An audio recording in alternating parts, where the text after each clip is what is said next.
My name is Julie Pearson, Little Thunder. Today is Wednesday, January 22nd, 2014. I'm interviewing Oklahoma Supreme Court Justice Yvonne Kauger for the Oklahoma Native Artist Project, sponsored by the Oklahoma Oral History Research Program at OSU. We're at the Judicial Center on the Capitol grounds of Oklahoma City. Justice Kauger, your life has an amazing trajectory, from growing up in Colony, Oklahoma, to becoming the first woman Chief Justice of the Oklahoma Supreme Court. Your story can be found in OSU's Oklahoma Women's Hall of Fame digital collection. But today I'm here to talk with you about your love of Native art, your work in helping found the Red Earth Indian Arts Festival, and other matters pertaining to Native art in Oklahoma. Thank you for taking the time to talk with me. Thank you for asking me. You grew up on a farm. Did you have much art in the home growing up? My daddy had an AC Blue Eagle, and our house burned when I was in the 8th grade, and I thought about that the other day. That was one of the great tragedies, and that was one of the things that he grieved for most, I think. But he went to school with Archie Blackout, so that sort of connection, they were best friends. He was a little town boy. And Archie was at the school at Colony, and they threw rocks at each other as children and grew to be best friends. It's a neat story.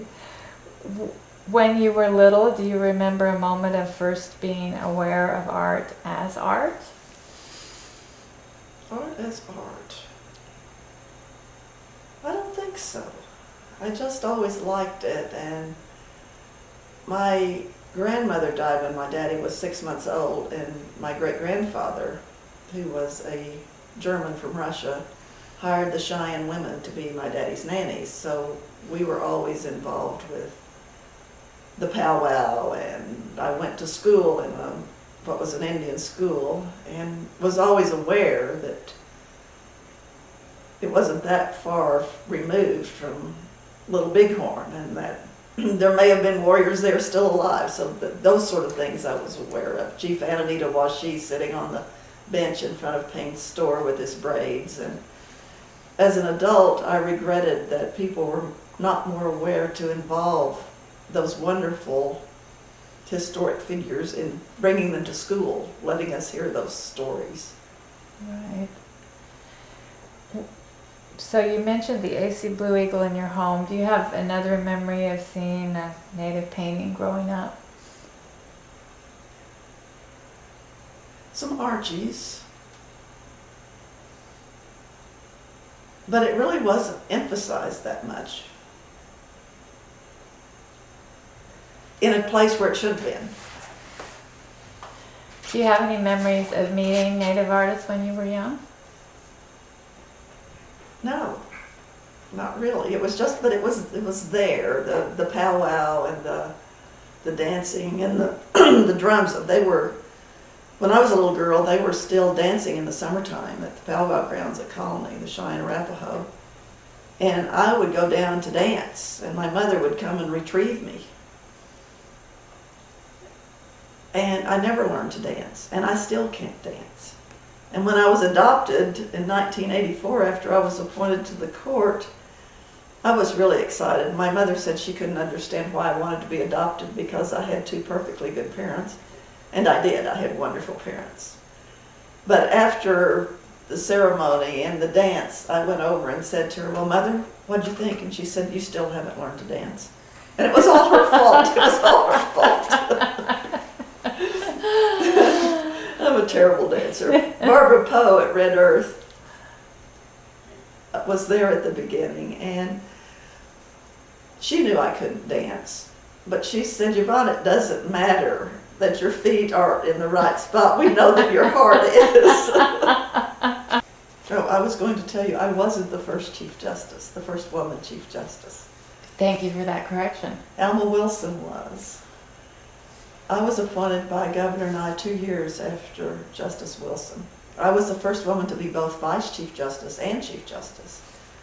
But Alma was the first. Justice Lavender waived his term so Alma could be Chief Justice as the first woman Chief Justice. Governor Nye appointed her in 1982, and he appointed me in 1984. And when Hardy Summers was appointed, I believe in 1985, somewhere within a year after I was appointed, He said he lived in mortal fear that a woman would apply for the position he wanted because he had heard Governor Nye say he really liked those women and he thought he'd just keep right on appointing them. That's a great story, thank you. Were you interested in drawing or painting growing up? I am not an artist. In fact, when DG and I collaborated on the painting that I showed you of what's called the Oklahoma Nine, members of our Yes. court in their districts, I told him that I wanted it to represent something about us, something personal, not just holding a scales, but something personal to us. And he said, well, he didn't know anything about them. And I said, well, I did. And I told him, he said, well, just show me. And so I drew stick pictures for him. But I do sculpt. I do people. My staff calls them my cowgirls. They're based on my grandmother, Belle Gordon Bottom, who was in Oklahoma. Well, my great-grandfather came for the run, and the other great-grandfather was here before statehood. Fred was at Colony before statehood. But you sculpt with Clay. Clay, okay. In fact, there's one of my people out in the bookshelf out there. I'm gonna check that out. You, do you remember any significant art experiences in primary school or secondary school? Oh, I still remember the vase I drew in El Reno, which wasn't very good, and we made a puppet, and my puppet was one of the ugliest puppets ever made out of paper mache. I like my people. My people turn out okay. But I like to think that maybe while I can't execute, I have a really good eye. I know what looks good. I know how to hang it. And I certainly know whether I like it or not. You played basketball with Jerry Redcorn. And we were good. We were good. You just ask Philip. He still tells people that I was really good. And that I was a long shot artist in the days that only counted 2 points. Now there's just no telling what we could have done if they had scored my things 3 instead of 2. I was wondering if she's the only high school classmate you had that went on to do something in native art. No, the Cross family is very artistic.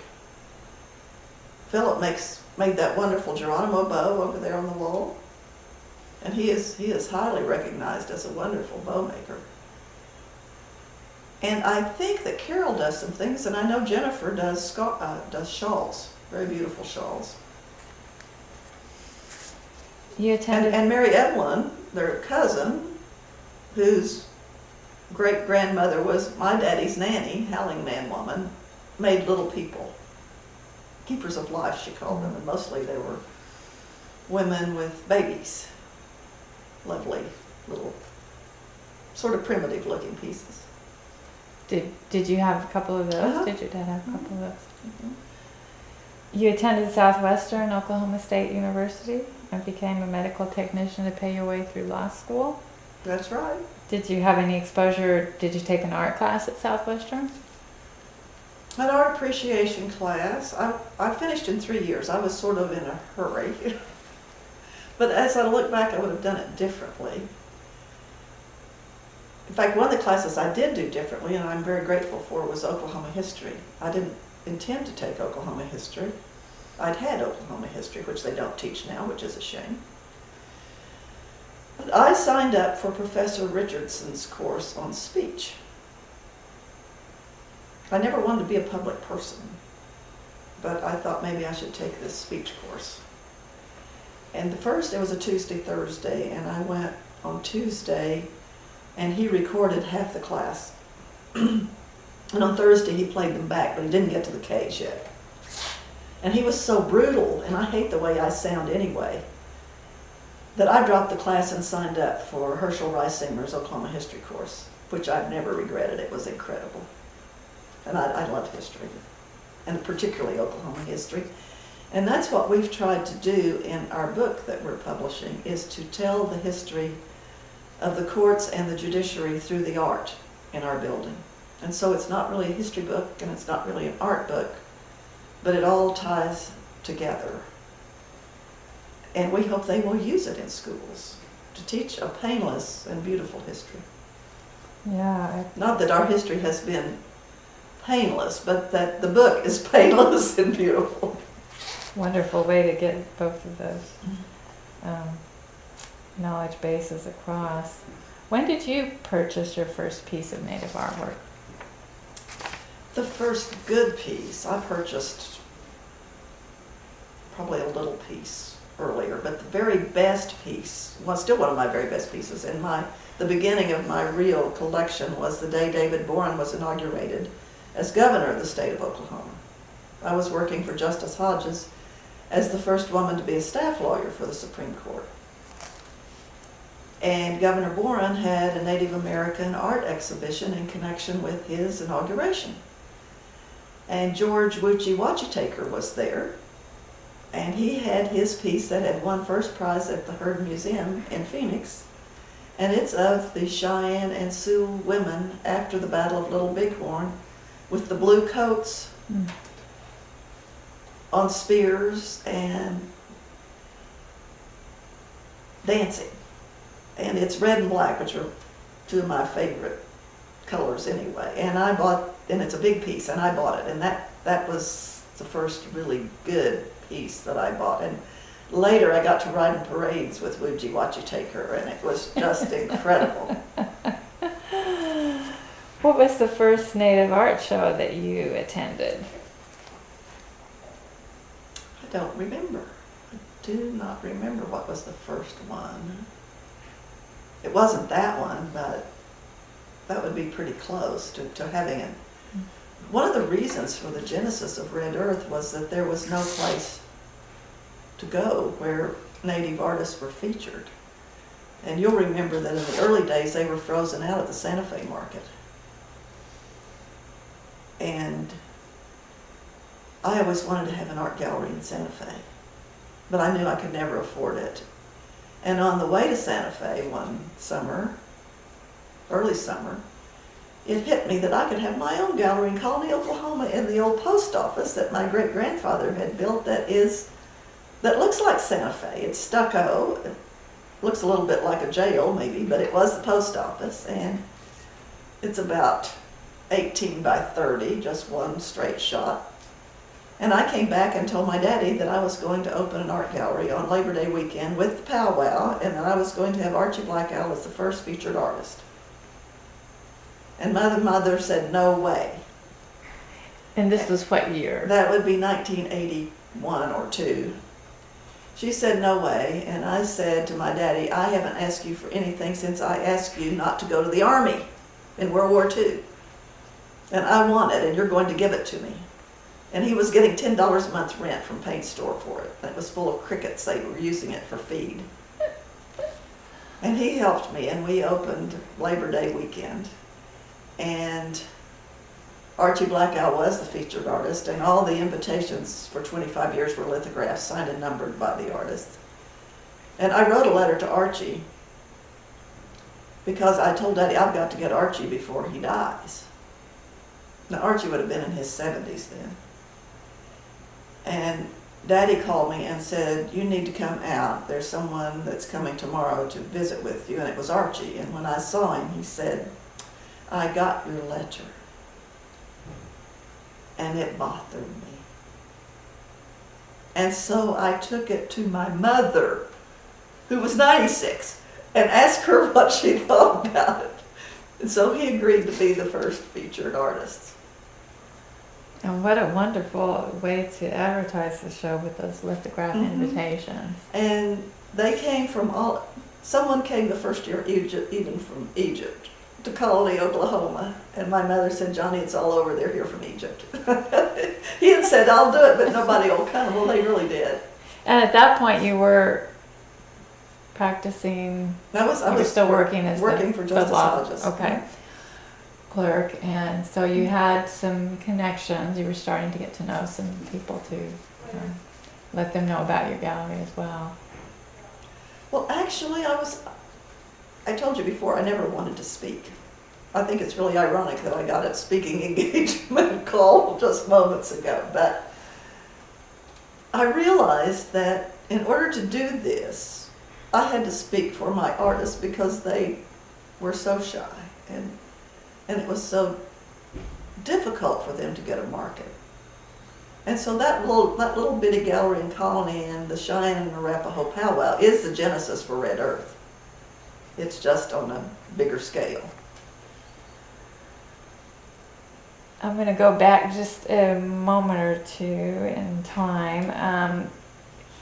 Did you start out consciously thinking, after you bought Archie's piece, thinking of yourself kind of as a collector, or Wuji's, I guess, I'm sorry. Thinking of yourself as a collector, or did that just kind of evolve? I would say it evolved. Did you notice any kind of pattern to your collecting in terms of theme or style? No. I like it all. And the pattern to my collecting after I opened the gallery was I tried to make sure that everyone sold something. And so I would buy things to make sure that everyone, if the public didn't buy it, that there would be some sales. Right. So that's, and of course I had the best artists. The best artists are here. There's no question about it. And I never could, there were things I couldn't afford. I can remember a Mary Creeping Bear piece. I wrote some nice Marys, but the one I really wanted, it was $400, and I didn't have $400. That was the gallery discount. I didn't have $400 to buy it. It's down at the Fred Jones now. Mr. Flyshaker bought it. And I never could afford Merlin. He was always just, my son-in-law finally bought me a Merlin Little Thunder. Did you develop friendships with other collectors, or? Yes. I wondered if that impacted your collecting. No. The artists impacted it much more than the collectors did. So what is the first native art event, aside from, working your own gallery, that you got involved in as a volunteer? Well, it wasn't I worked at the first arts festival in Oklahoma City. The Spring Arts Festival? Which wasn't a native event, but there were a couple. I think Bert was probably there. And didn't have anything to do with native art, but I was very active in lyric theater. I ran the concession stand there for 16 years while they were at OCU, and was president on the board. So I worked a lot in civic organizations before I was named to the court, and we can't raise money, so that sort of ended my volunteer work. Well, you mentioned, and I'd like to pick this up again, that the Oklahoma artists were frozen out of Santa Fe, and you're talking about the fact that it was initially focused just on Southwest artists, and at some point they let a small percentage of out-of-staters in. They did, and then they won, and then they were featured, and then they were president of the board. Les Berryhill grew up to be president of the board. So as you were thinking about, possibility of doing a Native Arts Festival in Oklahoma City, who else were you talking to? How did you? Well, I talked to Phil Lujan. Lujan was one of the first people that I talked to. We were at a meeting at OCU with Wilma Mankiller, and I mentioned it to Phil that I sort of had this in the back of my mind. And then I had lunch with Ken Bonds, that I had known from the lyric board, and told him the National Cowboy Finals had left. And I said, there's a way to do this. This is what ought to happen. And so he became very excited. He's Cherokee, and he became excited, and we talked to Ed Cook down at the Chamber and Kathleen Marks. And Ed Cook was very excited about it at the Oklahoma City Chamber of Commerce, and they gave us some help, and we talked to other people, and it just sort of grew. But Ken definitely was very active. So you're having these conversations around 1970.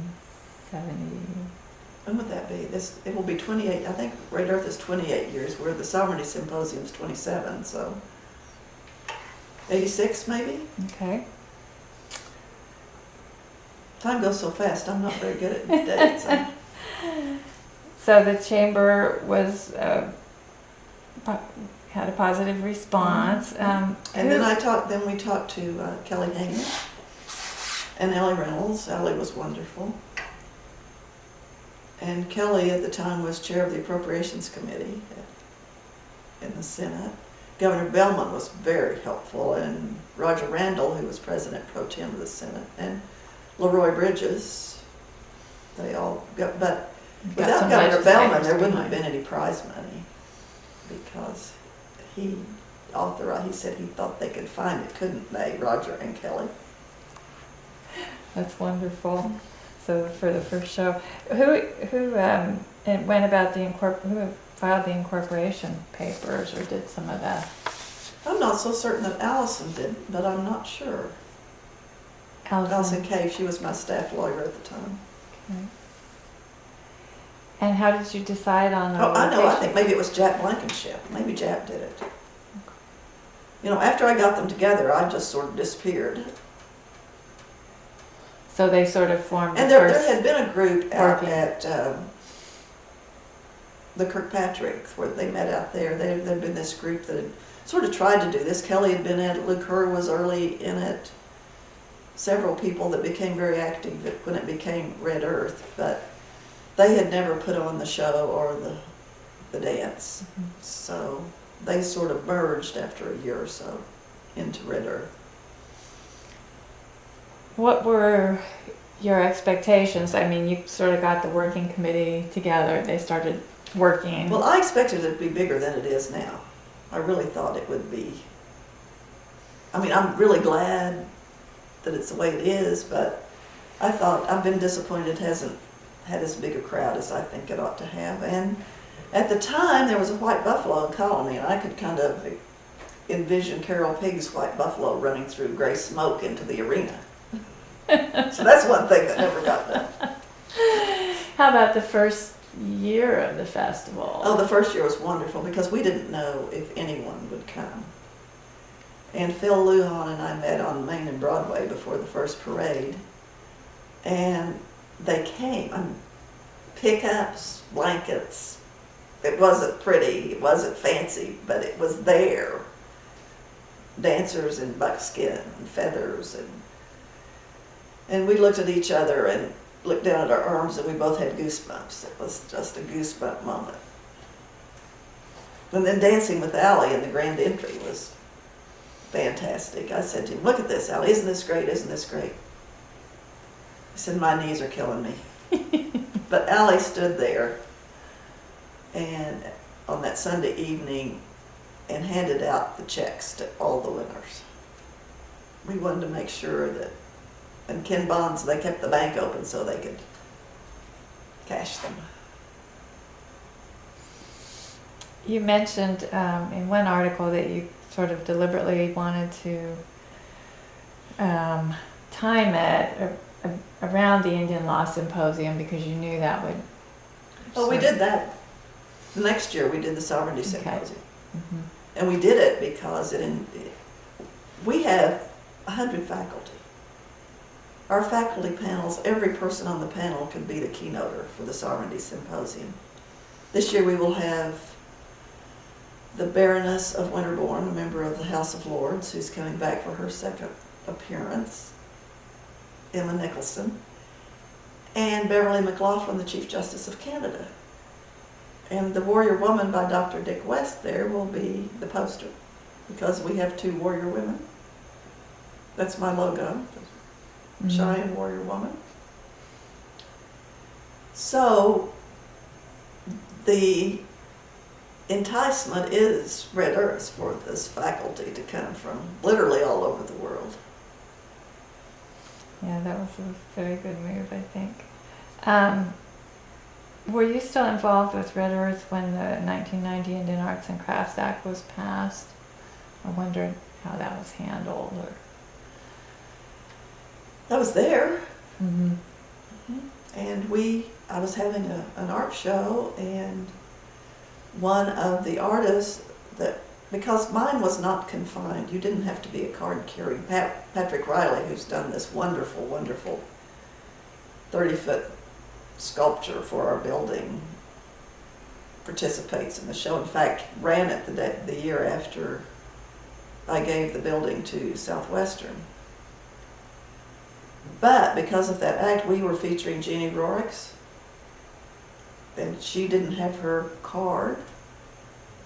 And in order to comply with the law, I was in Quebec City, Canada, and Kyle steamed open all the invitations before they went out and put a disclaimer in. So yes, I was around.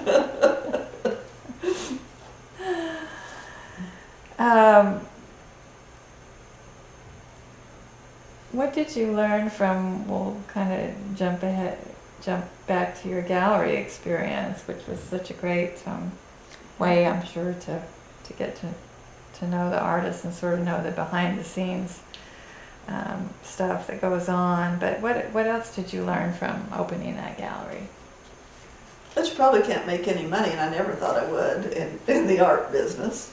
But that for 3 days a year, I had a gallery that would match any gallery anywhere in the United States, in the world, for Native American art. We had the very best artists: Ben Harjo, Dr. Dick West, Archie Blackout, Merlin Little Thunder, just every, and that was the reward, was getting to meet them, have friends.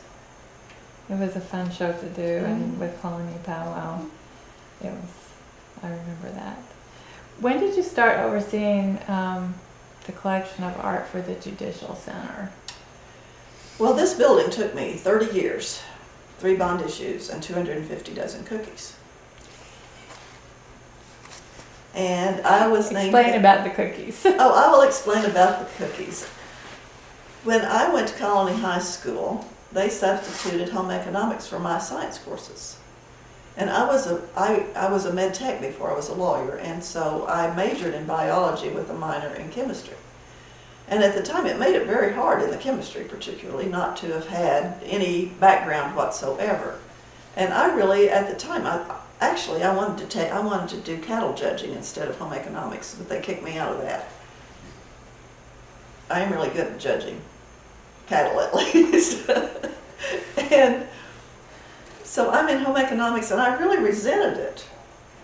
But I learned to make oatmeal crispy cookies in Helen Brown's home economics class, among other things. She was a wonderful teacher, but I still have some great recipes. And so when I started going to the Appropriations Committee meetings, I would bake Helen Brown's oatmeal crispy cookies, and they came to expect them. And I told my daughter that this building is built not out of mortar, but out of cookie dough, and she didn't believe me. And M.J. Vandeventer got married a year ago, November, at All Souls Church, and I went to the wedding, and she's originally from Muskogee, and Jonna went with me. And the former longtime chair of the Appropriations Committee of the House, Bill Settle, was there, and he saw me, and he ran across the room, and instead of the first thing out of his mouth being, "Yvonne, it's so good to see you," he said, in front of Jonna, which just made it perfect, "Are you still making those cookies?" And so it turned out that it was a better thing that I have that cookie recipe than I had preparation for chemistry.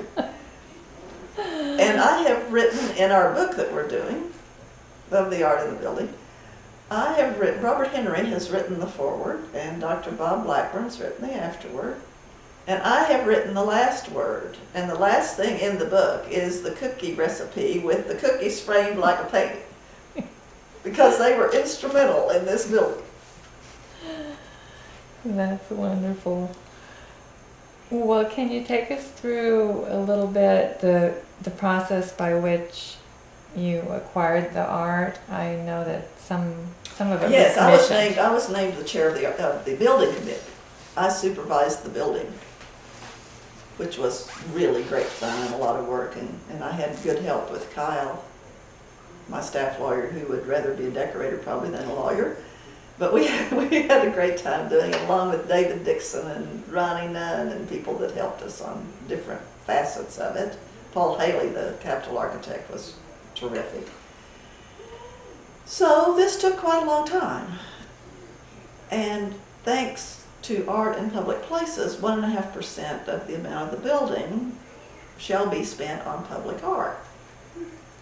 And if you'll see different renderings, some I like, some not so much, down Lincoln Boulevard, they have spent their money on usually maybe one giant piece or two. Well, we have the Veterans Memorial right out my window, and it was in horrible disrepair. The sidewalks were cracked, the vegetation was overgrown, the names of the veterans who gave their lives for this country to defend our Constitution, which is what we do every day, it seemed most appropriate that we spend some of that Art in Public Places on restoration of the memorial, because they would never appropriate the money for it. So we did. 1/3 of the money for Art in Public Places went to restore J. O'Melia's Veterans Memorial. Then I had, even going back as far as when Blake Wade was director of the History Center, I knew they had some nice art, and he'd let me look at it. And I was particularly looking for a mopope that had been in Hardy Summers' office when he was Chief Justice. So I called Jeff Briley over at the History Center and said, I'm looking for a mopope. And I described it. Robert Henry gave me the prototype for it, the sketches, in one of the offices back there. Well, he couldn't find it. He said, I have mopopes. You need to come and see the mopopes I had when I did those 4 feet by 10 feet murals that used to be at Southwestern in the library where I went to college. Were there, and I knew exactly where they went. And it turns out life is a circle. Patrick Riley had been head of the art department at Southwestern, and he discovered them. They cut them down. They were in the library. They cut them down, and you can still see the little cuts on them where the woodwork was. Rolled them up and put them in the attic. And we're ready to throw them away. These priceless things. So it took probably 5 or 6 sessions for Kyle and I to go over with Jeff Briley and go through every piece of art they have, the people's art in the History Center, that they would never see. No one would ever see it. It's in the basement. The Herbert Adams sculptures of Wiley Post and Will Rogers, which were commissioned by Frank Phillips in 1934 after they died in the airplane crash, cost $25,000. Now Herbert Adams pieces are in the rotunda of the Capitol. In today's dollars, that would be $406,000 that he paid for these 2 pieces. They were sitting on the floor in the basement because they have no place to show the art. I call us History Center South because we're the gallery. And if you'll look in the book, it will say that the contract says it's on a 10-year loan with the opportunity to extend, but I'm not giving it back. And the book says it's on permanent loan, and I don't have any place to keep it, so that's going to be it. But they were very generous to let us do, and it's good for everyone, because some of the pieces required restoration, and they didn't have the money to do it, and they would never be restored or seen. So, you know, this is the people's building, and it's open to the public, and there are places you have to get someone to let you into, but the general major part of it is anyone can come anytime and see the art. And we're very proud to showcase it. What are you hoping that as the public finds out about it, I'm sure many more people will be coming through, what are you hoping that they'll take away from being able to see this art? Well, we were able to, Amber Sharples runs the Oklahoma Arts Council now, and she brought a regional group of art directors from 7 states to see. They could not believe it. They were just so overwhelmed that Oklahoma had done this. And when people come to see the building, I think that's what they have been taking away. They can't believe that we did it. And we did it with pretty much what we had. 65% of the art was from the collection that would never be shown. And then the artists have been very generous to donate pieces. Jim Bruce donated the Eagle in memory of Justice Opala, one of our colleagues. Brent Learned came to the artist party at the Sovereignty Symposium the first year we were open, and I had bought a buffalo from him for the collection from Red Earth. And he called me and said, "Yvonne, I saw my buffalo." And I said, "Yes," and it's wonderful. He said, "Yes, but it's very lonely. My buffalo is very lonely.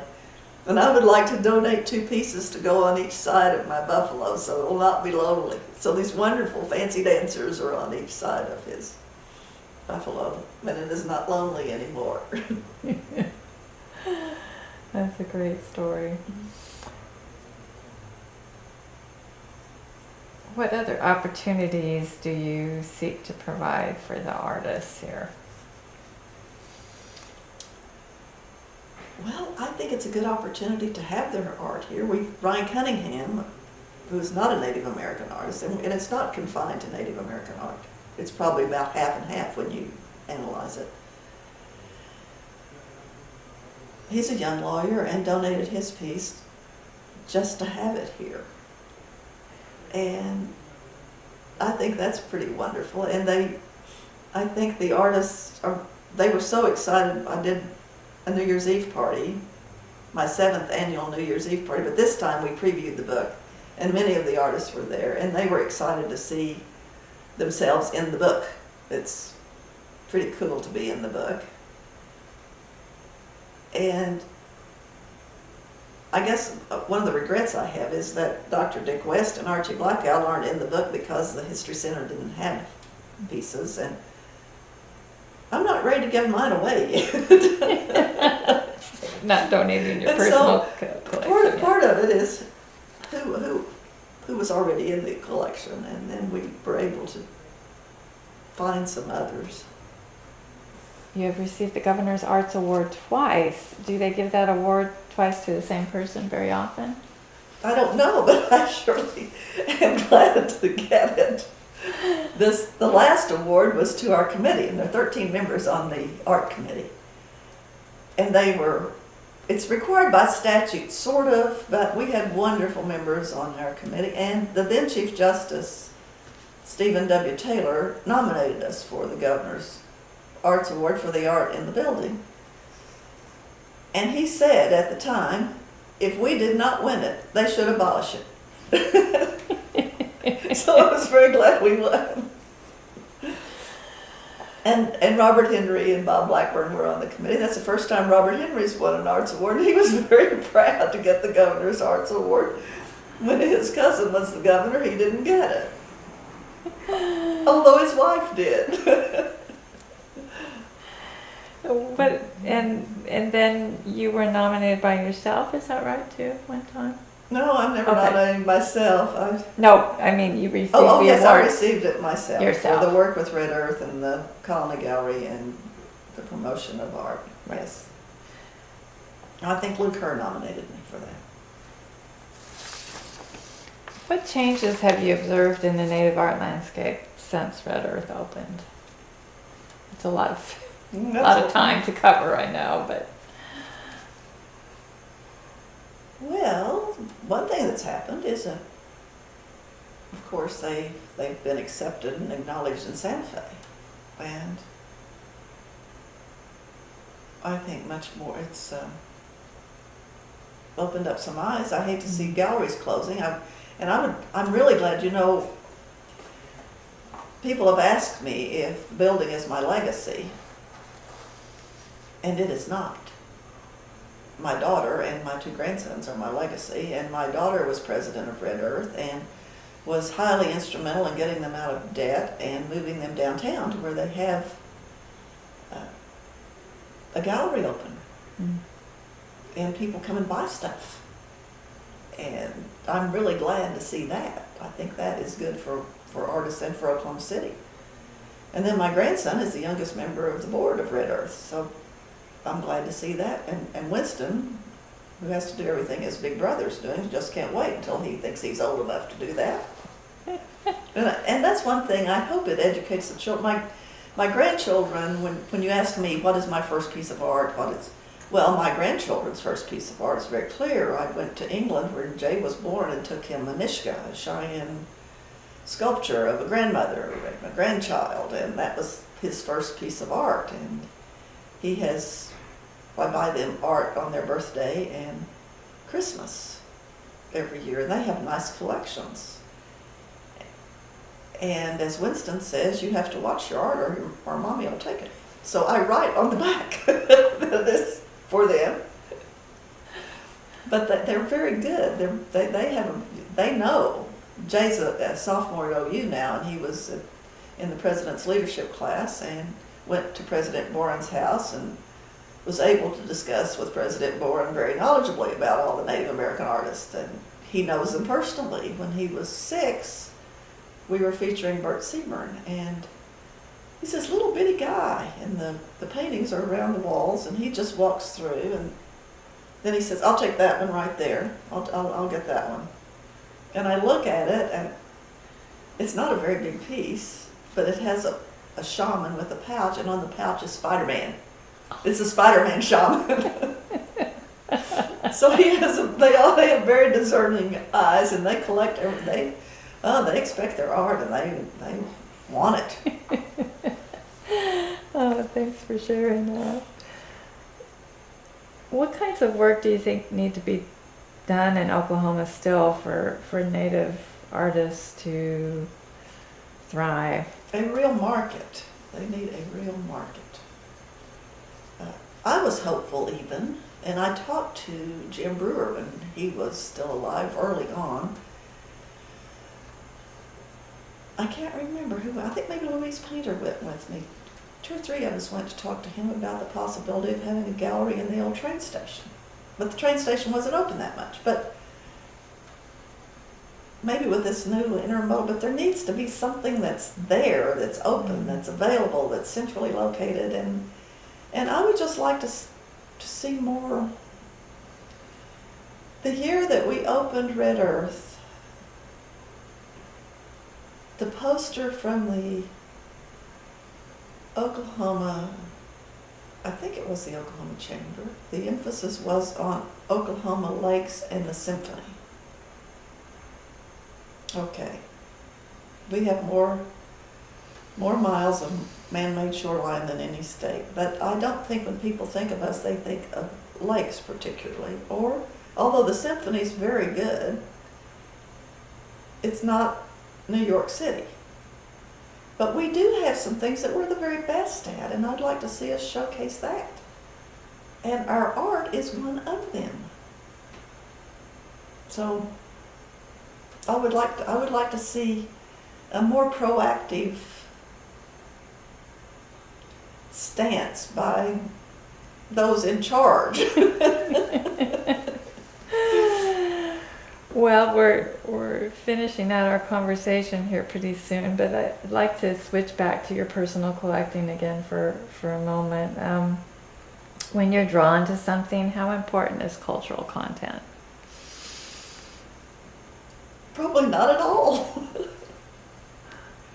You know, I see things I like, and back to Jay, this last summer, he decided that 3 of his beta brothers would rent a house in Norman. And they did.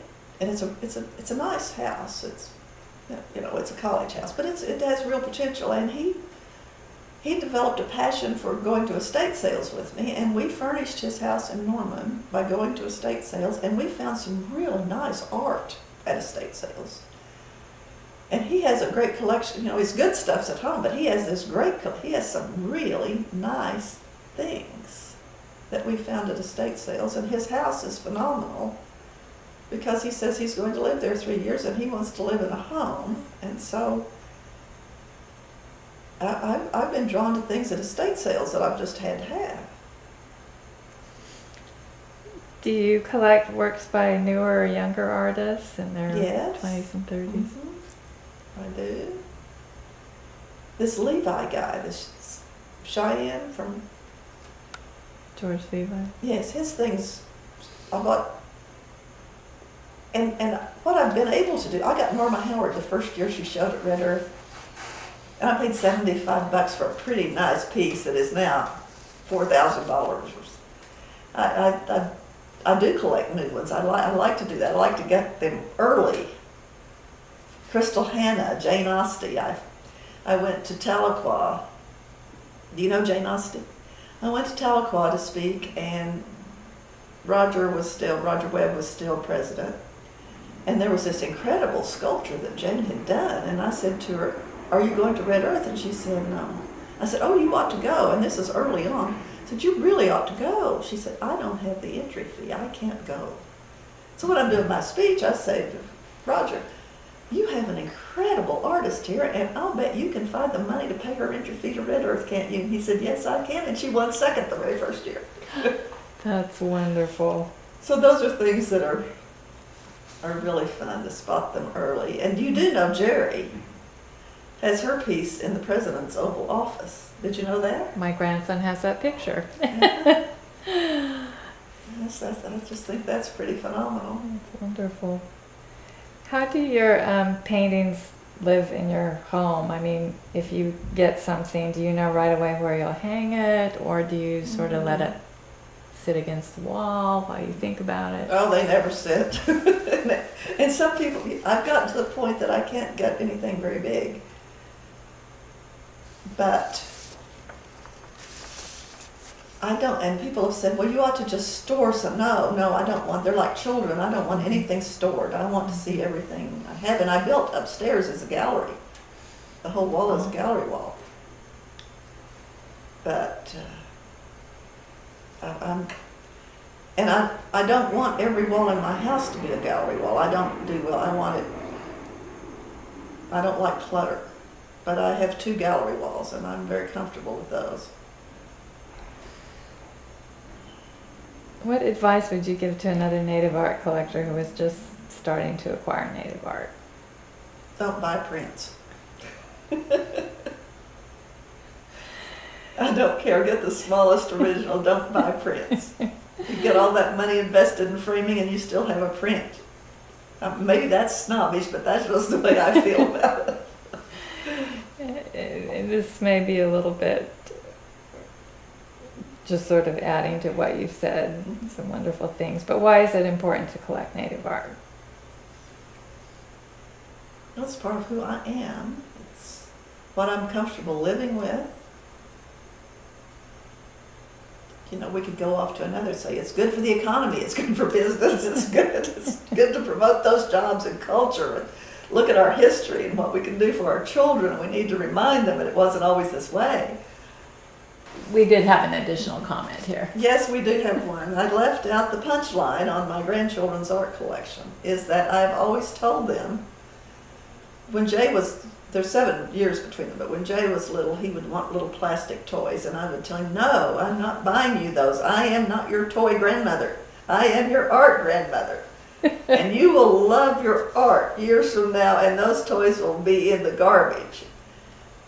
When he applied to college, he was required to write an essay on something he was passionate about. And he wrote about me. And he said that I had always said that he was mine, and he is, and that I was not his toy grandmother, and that he loves his Native American art that graces his room at home, and that he has developed a passion for it, and I was right. So I think that paid off. Okay, how about this painting? That's an Archie Blackout of the Cheyenne family, and I particularly like it at Christmas because it looks like the Holy Family. Mm-hmm.